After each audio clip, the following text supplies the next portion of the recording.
तो आज जो है हमें पढ़ना है पीरियोडिक प्रॉपर्टीज़। ठीक है, तो इसका एक वीडियो मैं पहले डाला था। ठीक है, आई होप आपने देख लिया होगा वो वाला वीडियो। ठीक, तो आज हम उससे आगे चलते हैं और इस चैप्टर को ख़त्म करते हैं। तो देखो, पिछली वीडियो के लास्ट में हमने देखा था एटॉमिक साइज़ के बारे में। ठीक, तो एटॉमिक साइज़ को डिफ़ाइन कैसे करते हैं? तो डेफिनेशन क्या थी उसकी? It is the distance between nucleus to the outermost shell. It is the distance between nucleus to outermost shell. ठीक है, या फिर इसे और एक तरीके से डिफाइन किया था हमने पिछले लेक्चर में कि it is equal to half internuclear distance of bonded atom. It is equal to half of internuclear distance of bonded atom. फिर हमने एक रिलेशन देखा था कि सबसे छोटा रेडियस होता है कोवेलेंट रेडियस, उससे बड़ा रेडियस होता है मेटालिक रेडियस, और सबसे बड़ा रेडियस होता है वैन डर वाल्स रेडियस। तो इतना हमने लास्ट वीडियो में देखा था कि सबसे छोटा कोवेलेंट रेडियस, उससे बड़ा मेटालिक रेडियस और सबसे बड़ा वैन डर वाल्स रेडियस। ठीक है, तो अब आते हैं वेरिएशन एटॉमिक साइज का। तो देखो, अगर मैं पीरियोडिक टेबल लूँ, यह है पीरियोडिक टेबल। ठीक, तो इसमें देखो जो ये वर्टिकल वाली चीज़ें हैं इन्हें कहते हैं ग्रुप्स, इन्हें कहते हैं ग्रुप्स। और जो ये हॉरिजॉन्टल वाली चीज़ें इन्हें कहते हैं periods. Groups, periods, groups, periods. ठीक है, तो ऐसे एकदम बेसिक से करेंगे, सब समझ आ जाएगा। तो देखो, एटॉमिक साइज जो होता है वो ग्रुप में बढ़ता है। जैसे जैसे हम ग्रुप में नीचे आते हैं हमारा एटॉमिक नंबर बढ़ता है, और हमारा जो शेल होता है वो मतलब साइज बढ़ता है ना उसका, तो उसकी वजह से शेल नंबर बढ़ता है, मतलब शेल नंबर बढ़ता है हमारा। जैसे जैसे हम ग्रुप में नीचे आते हैं तो उसकी वजह से हमारा एटॉमिक साइज बढ़ता है। ठीक है, ठीक, अब बात आती है पीरियड्स में। ठीक, जो पीरियड्स होते हैं, पीरियड्स में जो है हमारा एटॉमिक साइज होता है डिक्रीज। डिक्रीज क्यों होता है? Due to increase in effective nuclear charge. Periodic table में ना सबसे इम्पोर्टेंट काम ये है कि आपको हर चीज़ का रीज़न पता होना चाहिए, क्योंकि वो आपसे इसी चीज़ पे क्वेश्चन पूछ लेगा नीट में। वो आपसे इसी चीज़ पे क्वेश्चन पूछ लेगा कि एटॉमिक साइज डिक्रीज क्यों हो रहा है पीरियड में, तो उसका रीज़न है due to increase in effective nuclear charge, atomic size decrease in periods. अब समझने वाली बात यह है कि इफेक्टिव न्यूक्लियर चार्ज क्या होता है। तो देखो, सपोज हमने ले लिया सोडियम। सोडियम के पास 10 इलेक्ट्रॉन है शेल में और 10 प्रोटॉन है न्यूक्लियस के अंदर।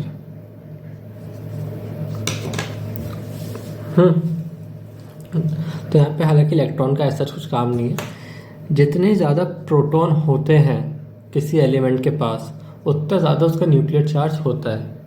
ठीक है, अब जैसे सोडियम के बाद क्या आता है? मैग्नीशियम। मैग्नीशियम पे कितने, सोडियम पे 11 होते हैं प्रोटॉन। ये थोड़ा बैड हो गया। ठीक है, मैग्नीशियम पे होते हैं 12 प्रोटॉन्स।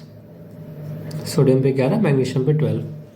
ठीक है, तो ऑब्वियस सी बात है कि मैग्नीशियम का जो इफेक्टिव न्यूक्लियर चार्ज है वो ज़्यादा होगा। जिसके पास जितने ज़्यादा प्रोटॉन, उसके पास उसका इफेक्टिव न्यूक्लियर चार्ज उतना ज़्यादा, और जिसका न्यूक्लियर चार्ज ज़्यादा तो वो बाहर वाले शेल को अपनी तरफ खींच लेगा और साइज को कर देगा डिक्रीज। दोबारा समझते हैं कि जिसके पास जितने ज़्यादा प्रोटॉन, उसका न्यूक्लियर चार्ज ज़्यादा हो जाएगा और उसका जो साइज होगा वो डिक्रीज हो जाएगा। ओके, अब देखते हैं आयनिक रेडियस। आयनिक रेडियस, अब देखो ये सोडियम है, नॉर्मल सोडियम एटॉमिक फॉर्म है, और ये सोडियम का आयन है, N है पॉजिटिव। अब इसमें देखना है कि साइज किसका ज़्यादा होगा किसका कम होगा।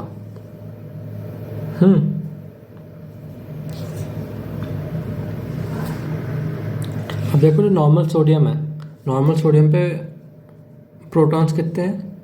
11, और इलेक्ट्रॉन्स कितने हैं? वो भी 11। और जो आयनाइज्ड सोडियम है इस पे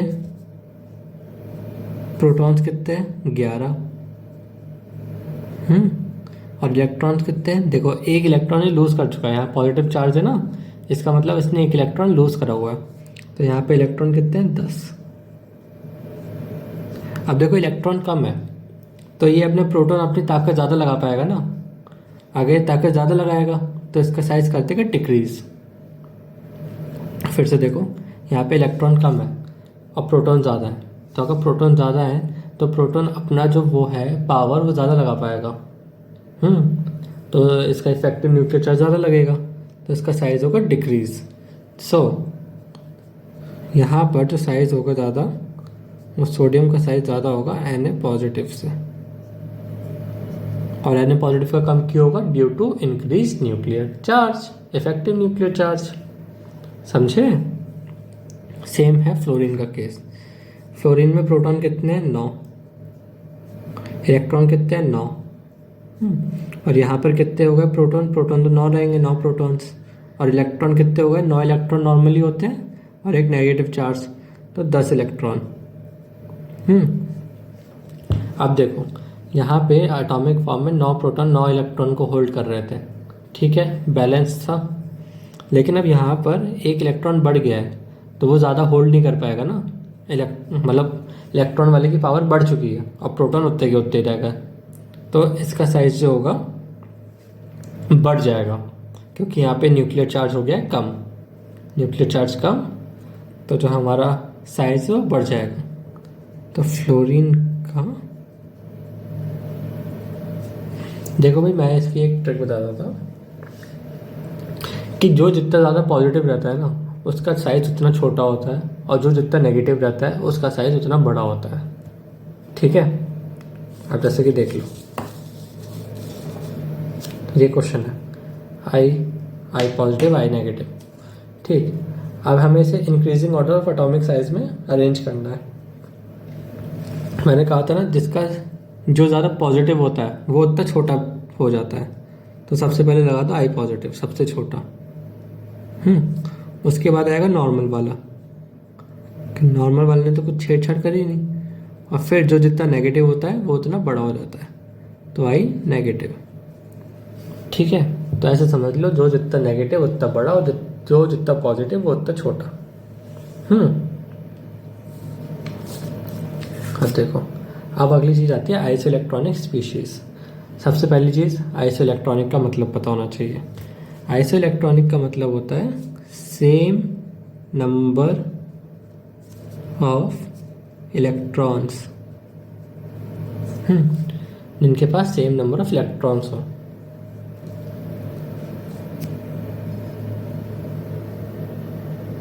अब जैसे सोडियम है, सोडियम पे नॉर्मली कितने होते हैं, 11। मैग्नीशियम पे नॉर्मल कितने होते हैं, 12। एल्यूमिनियम पे कितने होते हैं, 13। लेकिन यहाँ पे सोडियम में पॉजिटिव चार्ज लगा हुआ है, मतलब एक इलेक्ट्रॉन कम रहेगा उस पर, तो 10 हो जाएंगे इस पर। मैग्नीशियम पे कितना पॉजिटिव है, 2, तो यहाँ पर भी 10 हो जाएंगे, 12 माइनस 2 10। एल्यूमिनियम पे कितना पॉजिटिव है, 3, तो 13 माइनस 3 10, तो इन तीनों पे 10 10 10 इलेक्ट्रॉन है। इसका मतलब ये तीनों आइसो इलेक्ट्रॉनिक स्पीशीज तो है भाई, साफ सीधी बात। अब देखना है कि इनका साइज कौन ज़्यादा बड़ा होगा कौन ज़्यादा छोटा होगा। तो साइज के लिए इसमें एक ट्रिक लगती है आइसो इलेक्ट्रॉनिक वालों में, ठीक है। तो इनका साइज की जो ट्रिक है वो ये है, size is inversely proportional to atomic number. जिसका एटॉमिक नंबर ज़्यादा उसका साइज छोटा। अब जैसे देखो नॉर्मली एल्यूमिनियम का एटॉमिक नंबर ज़्यादा है, एल्यूमिनियम का एटॉमिक नंबर कितना होता है, 13। मैग्नीशियम का 12, सोडियम का 11, ठीक है। तो एल्यूमिनियम का साइज सबसे छोटा हो जाएगा, ठीक। तो सबसे छोटा साइज होगा एल्यूमिनियम का, उससे बड़ा साइज होगा मैग्नीशियम का, और सबसे बड़ा साइज होगा हमारे सोडियम भैया का। तो ये था एटॉमिक साइज का पूरा कॉन्सेप्ट।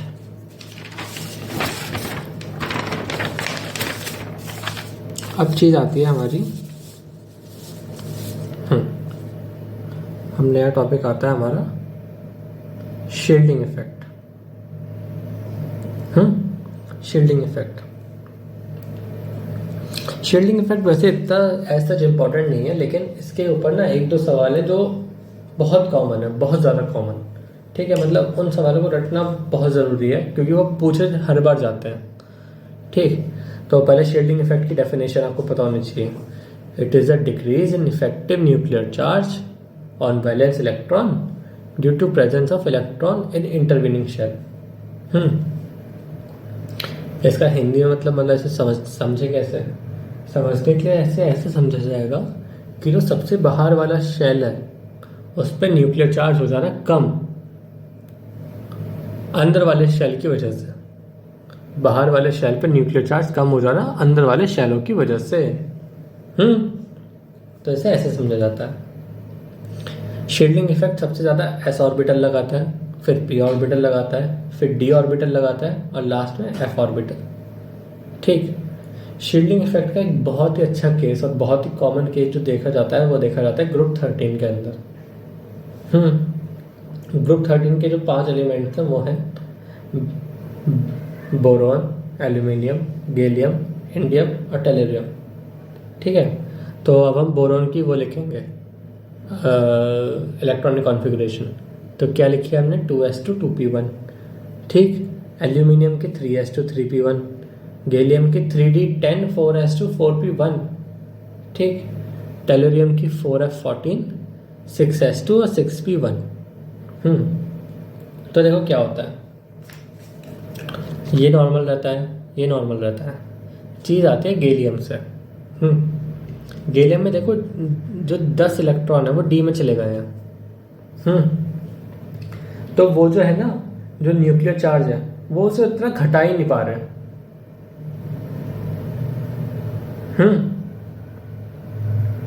न्यूक्लियर चार्ज को घटा ही नहीं पा रहे।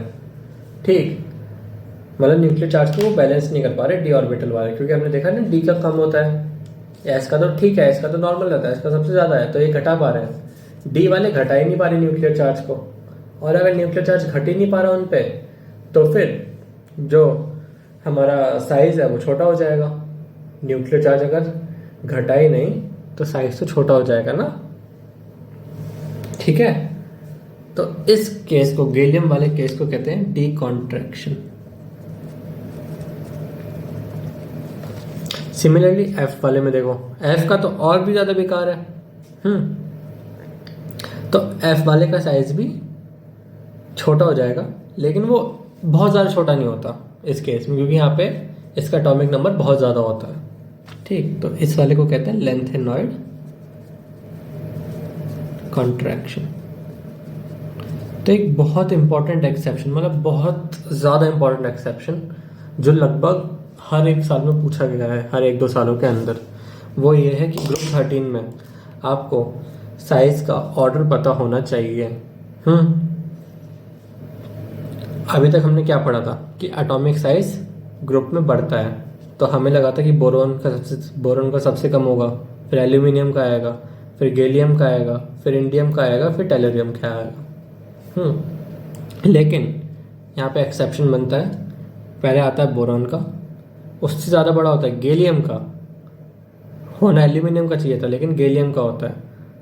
ठीक, फिर गैलियम से ज़्यादा बड़ा होता है एल्यूमिनियम का, फिर एल्यूमिनियम के बाद इंडियम, फिर टेलुरियम। तो ये आपको याद होना चाहिए। रीज़न क्या है? D contraction. डी कॉन्ट्रैक्शन की वजह से ये साइज में ऐसा एक्सेप्शन आता है, तो ये एक्सेप्शन वाला केस है, ये बिल्कुल बिल्कुल याद होना चाहिए। फिर आता है इनर्ट पेयर इफेक्ट।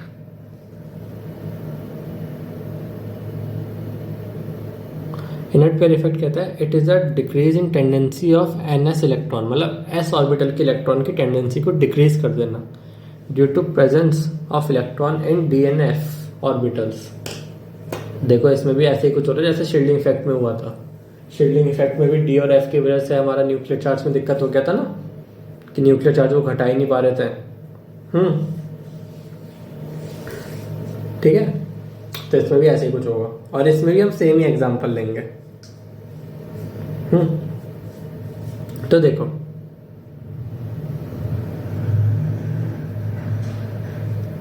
यहां पर उन्होंने गैलियम का साइज कर दिया डिक्रीज। मतलब उन गैलियम की जो आउटर मोस्ट शेल है वो न्यूक्लियस के उतना पास आ जाएगा।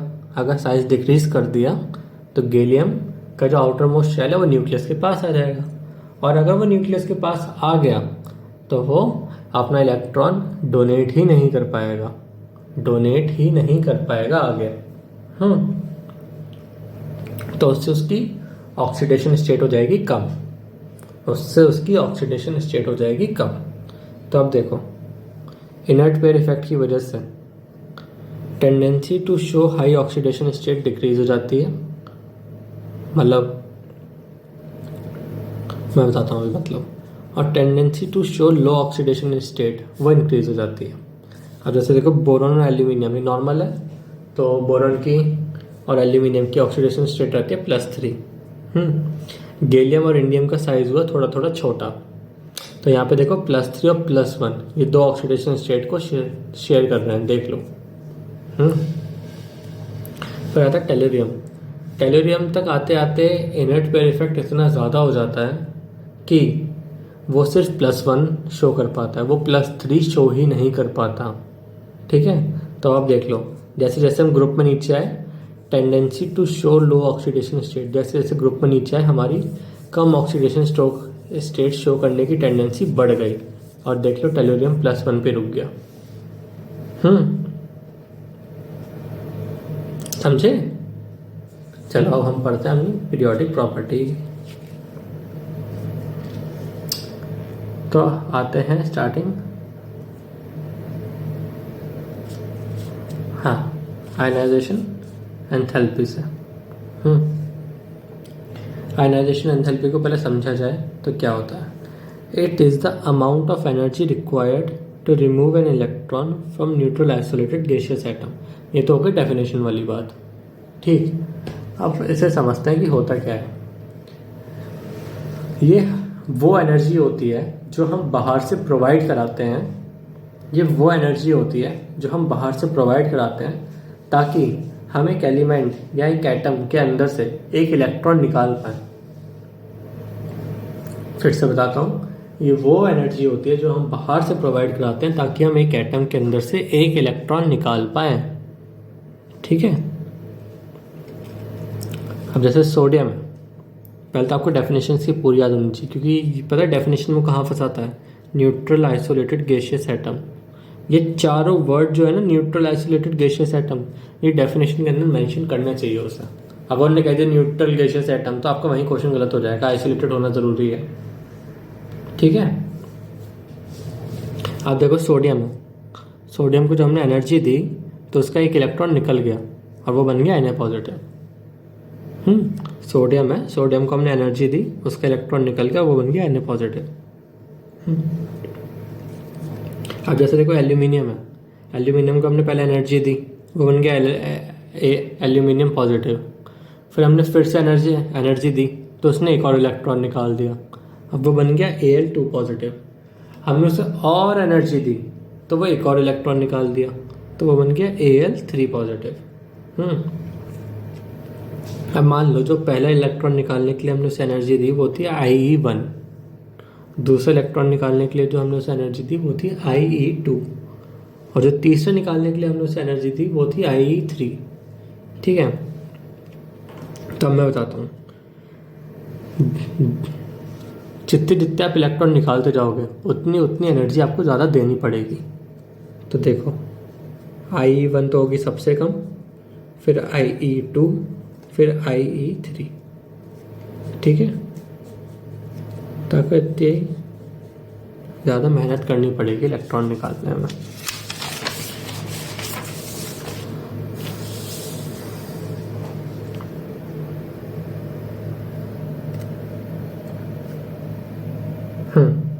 अब बात आती है फैक्टर्स अफेक्टिंग आयनाइजेशन एंथैल्पी। कौन कौन से फैक्टर्स आयनाइजेशन एंथैल्पी को अफेक्ट करते हैं। सबसे पहली बात एटॉमिक साइज। एटॉमिक साइज और आयनाइजेशन एंथैल्पी का रिलेशन होता है इन्वर्सली प्रोपोर्शनल। तो जैसे जैसे हम ग्रुप में ऊपर से नीचे आते हैं हमारी आयनाइजेशन एंथैल्पी होती है डिक्रीज। ग्रुप में ऊपर से नीचे आते हैं तो हमारी आयनाइजेशन एंथैल्पी होती है डिक्रीज। ठीक, फिर सेकंड फैक्टर जिस पे डिपेंड करता है वो है न्यूक्लियर चार्ज।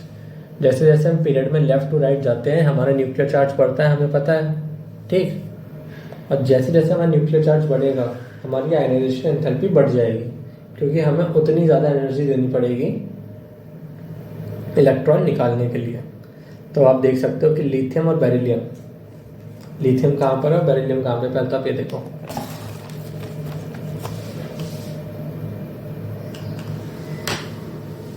ये लिथियम है, बेरिलियम है, ठीक है, पीरियड में। तो पीरियड में हमने देखा कि बढ़ती है आयनाइजेशन एंथैल्पी, तो बेरिलियम की आयनाइजेशन एंथैल्पी ज़्यादा होगी लिथियम से। ऐसी मैग्नीशियम की ज़्यादा होगी सोडियम से, कैल्शियम की ज़्यादा होगी पोटेशियम से, ठीक है।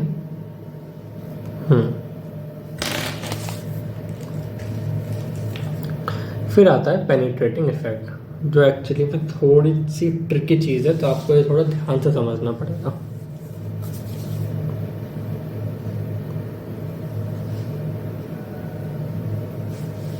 पेनिट्रेटिंग इफेक्ट, अब जैसे देखो बेरिलियम है, बेरिलियम का जो है अगर हम कॉन्फ़िगरेशन करें तो वो आता है 1s2 2s2। उसके लास्ट वाले में आ रहे हैं 2 इलेक्ट्रॉन, तो और वो बन गया स्टेबल, क्योंकि s में 2 ही आ सकते हैं और वो पूरा फेल हो चुका है।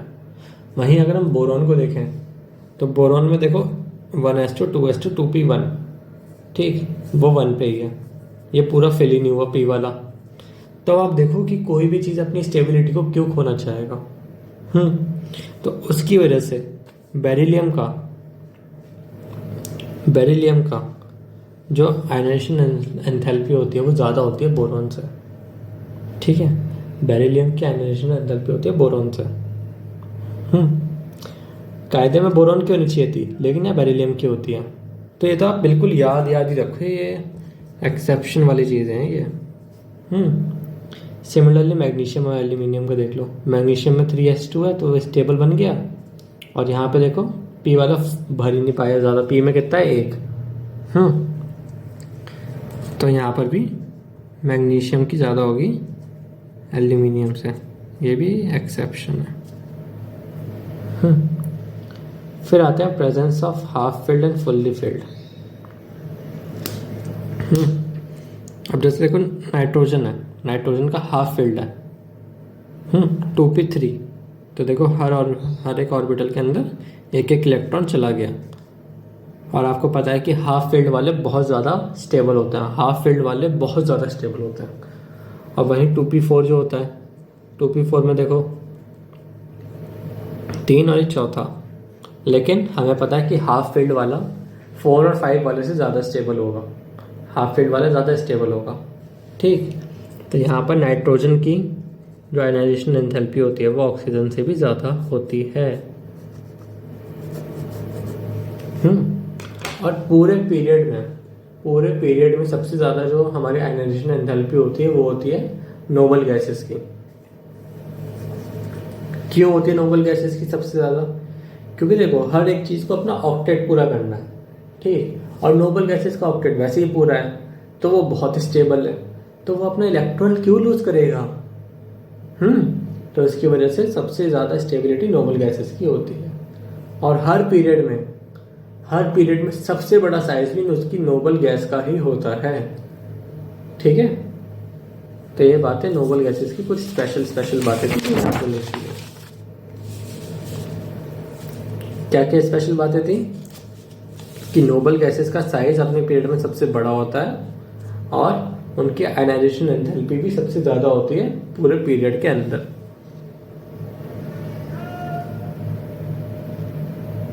फिर आता है इलेक्ट्रॉन गेन एंथैल्पी।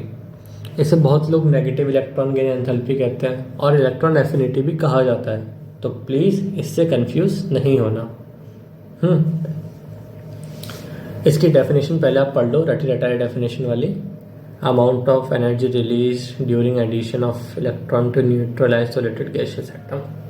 ठीक, अब मैं बताता हूँ हमने आयनाइजेशन एंथैल्पी में क्या किया था।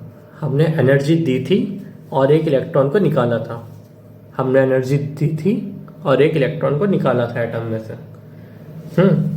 यहाँ पे बिल्कुल उल्टा है, वहाँ हमने एनर्जी दी थी, यहाँ एनर्जी निकलेगी और एक इलेक्ट्रॉन डालेंगे, एनर्जी निकलेगी और एक इलेक्ट्रॉन एटम को देंगे।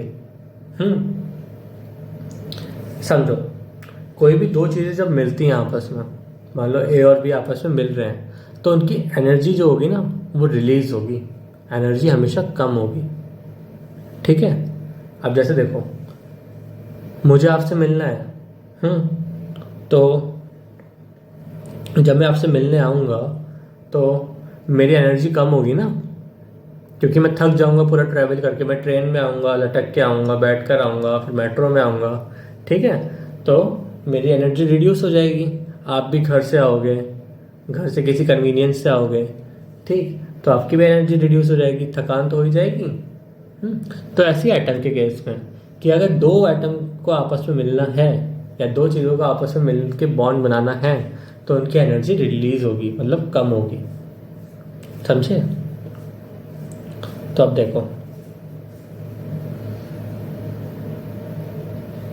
देखो, क्लोरीन की जो इलेक्ट्रॉन एफिनिटी है वो -18 किलो जूल है और फ्लोरीन की -8 किलो जूल है।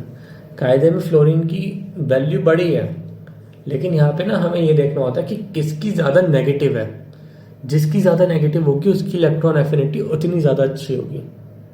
ठीक है, तो यहाँ क्लोरीन की -18 है तो ये ज़्यादा नेगेटिव है, तो ये ज़्यादा इलेक्ट्रॉन एफिनिटी इसकी ज़्यादा अच्छी होगी। तो क्लोरीन की इलेक्ट्रॉन एफिनिटी फ्लोरीन से ज़्यादा अच्छी है। अब जैसे देखो, मान लो 3 एटम है ए बी सी, इसकी 24 किलो जूल है, इसकी -5 किलो जूल है, इसकी -8 किलो जूल है। तो बताओ इनमें सबसे ज़्यादा अच्छा इलेक्ट्रॉन एफिनिटी किसकी होगी? तो इसमें सबसे ज़्यादा अच्छी इलेक्ट्रॉन एफिनिटी जो होगी वो होगी सी वाले की, फिर बी वाले की, फिर ए वाले की। रीज़न वही है,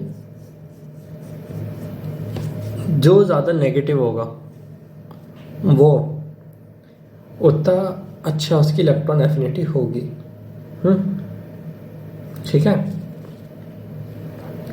अब बात आती है सक्सेसिव इलेक्ट्रॉन गेन एंथैल्पी। जैसे हमने वहाँ पे एल्यूमिनियम का केस देखा था ना, कि हमने पहले एल्यूमिनियम में से एक इलेक्ट्रॉन निकाला, फिर 2 इलेक्ट्रॉन निकाले, फिर 3 इलेक्ट्रॉन निकाले, फिर तीसरे वाले की एनर्जी सबसे ज़्यादा आई थी। ठीक है, ऐसे ही यहाँ पर भी कुछ चीज़ें हैं। तो देखो, ऑक्सीजन में हमें पता है कि 6 इलेक्ट्रॉन रहते हैं वैलेंस शेल में। ऑक्सीजन के वैलेंस शेल में 6 इलेक्ट्रॉन रहते हैं। हमने उसे 1 इलेक्ट्रॉन दिया, उसने इलेक्ट्रॉन ले लिया और साथ में नेगेटिव चार्ज आ गया उस पर। ठीक है, तो यहाँ पे जो एनर्जी होगी वो मान लो हमने -ΔH है, -ΔH हो गई, क्योंकि एनर्जी रिलीज होती है, रिलीज हुई है ना तो कम हो गई। लेकिन अब यहाँ से आता है थोड़ा ट्विस्ट कहानी में। अब आ गया ऑक्सीजन पे नेगेटिव चार्ज और इस पे इलेक्ट्रॉन हो गए हैं 7। अब 7 इलेक्ट्रॉन है, हमने इसे 1 इलेक्ट्रॉन दिया। अब देखो, इलेक्ट्रॉन पे भी नेगेटिव चार्ज है और ऑक्सीजन पे भी नेगेटिव चार्ज है, तो अब होगा यहाँ पे रिपल्शन। तो अब हमको अगर ऑक्सीजन को इलेक्ट्रॉन देना है तो हमें अब उसे ज़बरदस्ती एनर्जी देनी पड़ेगी। तो जो सेकेंड इलेक्ट्रॉन गेन एंथैल्पी होती है वो हमेशा पॉजिटिव होती है। पहली नेगेटिव आई थी, सेकंड वाली हो जाएगी पॉजिटिव।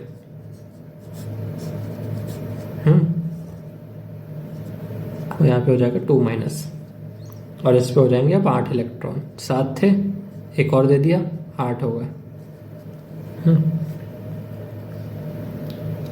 अब देखो, अब इस पे 8 इलेक्ट्रॉन हो गए और हम उसे और इलेक्ट्रॉन देना चाहते हैं, तो क्या वो लेगा? नहीं लेगा, क्योंकि जब किसी चीज़ का ऑक्टेट पूरा हो गया तो अब वो चीज़ स्टेबल बन चुकी है, और अगर कोई चीज़ स्टेबल बन गई तो वो अपनी स्टेबिलिटी नहीं लूज़ करेगी। तो इस वाले की आयनाइजेशन एंथैल्पी हो जाएगी 0। ठीक है, देखो पहला तो नॉर्मली ले लिया, सेकंड वाले में प्रॉब्लम क्या हुई थी कि यहाँ पे भी नेगेटिव चार्ज, यहाँ पर भी नेगेटिव चार्ज, तो उसे ज़बरदस्ती ठूसना पड़ा। तो हमने यहाँ पे एनर्जी देनी पड़ी। और थर्ड वाले में उसका ऑक्टेट पूरा हो चुका था, तो हम उससे दे ही नहीं सकते, और तो वहाँ पे हो जाएगी 0। ठीक है, अब देखो जो इलेक्ट्रॉन एफिनिटी होती है वो एटॉमिक साइज के इन्वर्सली प्रोपोर्शनल होती है। मतलब जैसे जैसे एटॉमिक साइज बढ़ेगा हमारी इलेक्ट्रॉन एफिनिटी घटेगी। तो अब जैसे देखो, फ्लोरीन से बड़ा एटॉमिक साइज क्लोरीन का, क्लोरीन से बड़ा ब्रोमीन का, ब्रोमीन से बड़ा आयोडीन का। तो कायदे में जो होना चाहिए था वो ऐसे होना चाहिए था ऑर्डर इलेक्ट्रॉन एफिनिटी का, लेकिन यहाँ पर आता है एक एक्सेप्शन। एक्सेप्शन ये होता है कि क्लोरीन का सबसे ज़्यादा हो जाता है, फिर फ्लोरीन, फिर ब्रोमीन, फिर आयोडीन। ये क्वेश्चन भी बहुत बहुत बहुत इम्पोर्टेंट है, क्योंकि ये एक्सेप्शन काफ़ी बार पूछा गया है। रीज़न क्या है? रीज़न ये है कि फ्लोरीन का साइज़ बहुत छोटा है, स्मॉल साइज़, जिसकी वजह से इसके इलेक्ट्रॉन के बीच में रिपल्शन आ जाता है। ठीक है, अब जैसे देखो तो ये ऊपर वाला है गलत, नीचे वाला सही है। अब जैसे देखो इस वाले केस में ऑक्सीजन की सबसे ज़्यादा होनी चाहिए क्योंकि ऑक्सीजन का साइज सबसे छोटा है। ठीक, लेकिन यहाँ पर भी ऊपर जो फ्लोरीन के साथ हुआ ना, वैसे ही यहाँ पर भी होता है। ये दो एक्सेप्शन ही आएंगे अगर आयनाइजेशन मतलब इलेक्ट्रॉन गेन एंथैल्पी का क्वेश्चन आया, तो ये दो में से ही क्वेश्चन आएगा, कोई तीसरा क्वेश्चन आ ही नहीं सकता। ठीक, रीज़न सेम टू सेम, लेकिन बस आपने एक बात नोटिस करी कि यहाँ पे देखो फ्लोरीन की कम हुई लेकिन फ्लोरीन दूसरे नंबर पे ही रहा। यहाँ पर ऑक्सीजन की कम हुई लेकिन ऑक्सीजन यहाँ पे आखिरी नंबर पे आ गया है, ये भी देखना आप। ठीक है, तो ये दोनों एक्सेप्शन याद होने चाहिए। और रीज़न सेम है, स्मॉल साइज, जिसकी वजह से आ जाता है रिपल्शन। ये तो समझ आ गया होगा आपको ये। फिर आता है इलेक्ट्रॉन एफिनिटी का दूसरी चीज़। इलेक्ट्रॉन एफिनिटी डिपेंड करती है न्यूक्लियर चार्ज पे। जिसका जितना ज़्यादा न्यूक्लियर चार्ज उसकी इलेक्ट्रॉन एफिनिटी उतनी अच्छी। तो ये कह रहे हैं कि पीरियड में इलेक्ट्रॉन एफिनिटी बढ़ेगी, कह रहे हैं पीरियड में इलेक्ट्रॉन एफिनिटी बढ़ेगी। ठीक है, तो देखो नाइट्रोजन, ऑक्सीजन, फ्लोरीन एक ही पीरियड के एलिमेंट है, अक्रॉस द पीरियड लगा रखे हैं, और इन्होंने कहा कि पीरियड में बढ़ेगी, तो साफ सीधी सी बात है पीरियड में बढ़ेगी। यहाँ पर कोई एक्सेप्शन नहीं है। एक्सेप्शन पिछले केस में था, वो याद होना बहुत ज़रूरी है, बहुत ज़्यादा ज़रूरी है, उसका रीज़न के साथ। पूरे पीरियोडिक टेबल में सबसे ज़्यादा इलेक्ट्रॉन एफिनिटी क्लोरीन की है, सबसे ज़्यादा क्लोरीन की है। फिर आती है अगली चीज़, presence of half filled and fully filled orbital. अगर देखो नॉर्मली जो हमारी इलेक्ट्रॉन एफिनिटी होती है, हमने स्टार्टिंग से बात कर रही है कि वो नेगेटिव होती है। नॉर्मली इलेक्ट्रॉन एफिनिटी होती है नेगेटिव, लेकिन देखो जो नाइट्रोजन है, नाइट्रोजन का हमें पता है कि स्ट्रक्चर जो है काफ़ी स्टेबल है। तो अगर आपको इसमें इलेक्ट्रॉन ठोसना है तो आपको बाहर से एनर्जी देनी पड़ेगी क्योंकि ये स्टेबल है। तो इस वाले की इलेक्ट्रॉन एफिनिटी हो जाती है पॉजिटिव। नॉर्मली नेगेटिव होती है, लेकिन क्योंकि इसमें आपको ज़बरदस्ती डालना है तो पॉजिटिव।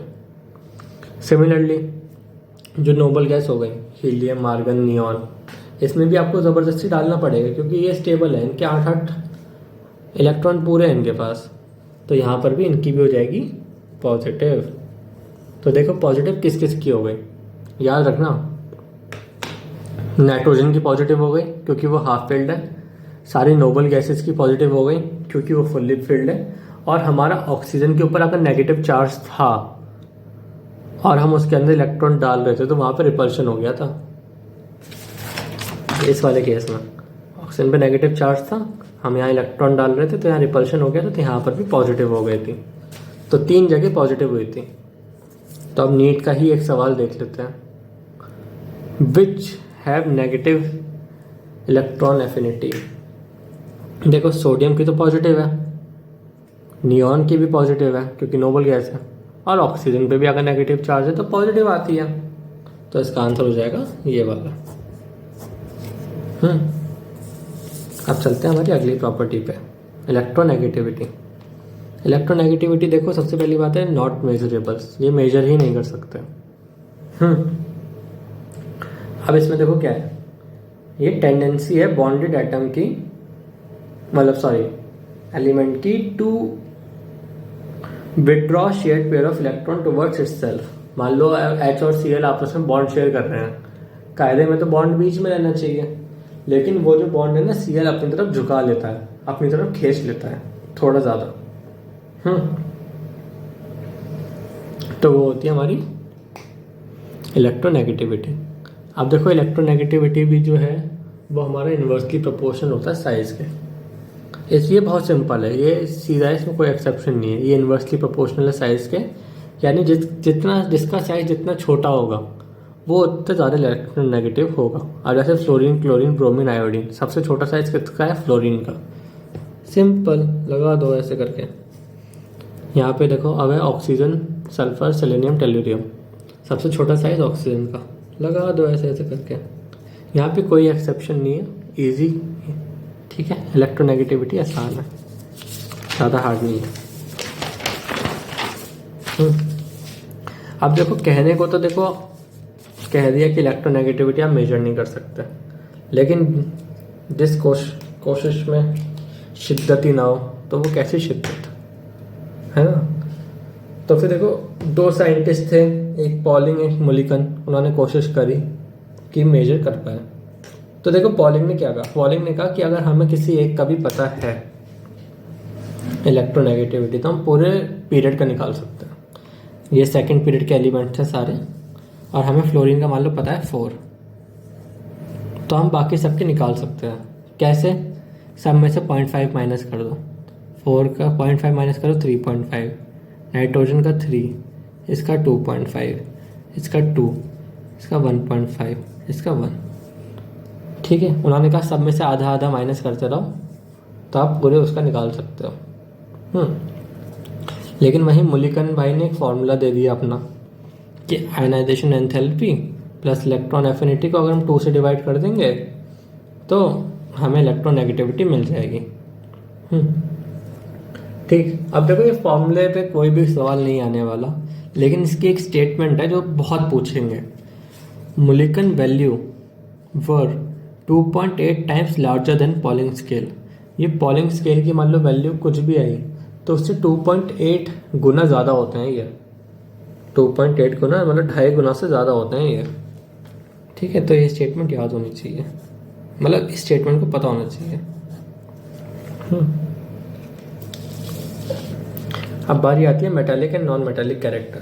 देखो मेटल हमें पता है क्या होता है, जो लस्ट्रस होते हैं या फिर जो सोनोरस होते हैं, और वहीं नॉन मेटल क्या होते हैं? कुछ भी बेकार सी चीज़ नॉन मेटल है, समझ मतलब जानते हो ना आप लोग। तो देखो मेटालिक कैरेक्टर जो होता है वो ग्रुप में इंक्रीज करता है, पीरियड में डिक्रीज करता है। तो नॉन मेटालिक कैरेक्टर इसका उल्टा ही होगा। तो वो आपको बस थोड़ा सा याद करना है, इससे सवाल ववाल कुछ नहीं आने वाला, ठीक है। बस ये थोड़ा समझ लो कि ग्रुप में क्या होता है इंक्रीज और क्या डिक्रीज होता है। तो अब देखो सवाल आएगा इनके ऑक्साइड के ऊपर। जिसका मेटालिक कैरेक्टर जितना ज़्यादा वो उतना अच्छा बेसिक ऑक्साइड बनाएगा, ठीक। जिसका मेटालिक कैरेक्टर जितना ज़्यादा वो उतना अच्छा बेसिक ऑक्साइड बनाएगा। तो अब देखो मेटालिक कैरेक्टर ग्रुप में बढ़ रहा था और ये एक ही ग्रुप के एटम है, एलिमेंट है, लिथियम, सोडियम, पोटेशियम, रुबिडियम। तो देखो सबसे अच्छा मेटालिक कैरेक्टर रुबिडियम का, फिर पोटेशियम का, फिर सोडियम का, फिर लिथियम का। तो बेसिक कैरेक्टर भी ऐसे ही जाएगा। फिर आता है एसिडिक ऑक्साइड। एसिडिक ऑक्साइड में देखो क्या देखते हैं, जिसका नॉन मेटालिक कैरेक्टर जितना ज़्यादा वो उतना अच्छा एसिडिक ऑक्साइड बनाएगा। तो नॉन मेटालिक कैरेक्टर सबसे ज़्यादा किसका होगा? देख लो क्या है, पीरियड में इंक्रीज होता है। ये एक पीरियड के एलिमेंट है, एक सेकंड रुकना। तो यहाँ पर भी ये ऐसे हो जाएगा, नॉन मेटेलिक कैरेक्टर ClO2 का ज़्यादा है ना, तो ये सबसे ज़्यादा एसिडिक ऑक्साइड हो जाएगा।